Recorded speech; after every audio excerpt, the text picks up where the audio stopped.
Hello, magandang umaga mga kamime. Magluluto pala ako ng pang-ulam ng aking mga estudyante. May nabili nga pala akong talong nung nakaraang araw pa. Niluto ko na kasi baka naman mabulok na. Ang gagawin ko nga palang ulam magtutortang talong ako. At yan nga guys, prinito ko muna yung talong na yan bago ko kinayod. At yan nga pala guys ang aking proseso ng aking pagluluto ng tortang talong. Baka gusto nyong gayahin.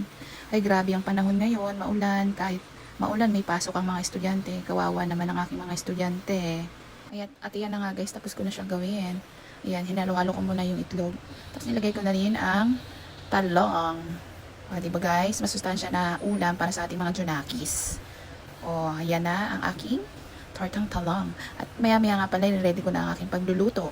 Ipiprito ko na, diba? Ano nga namang ilaga, diba? Diba?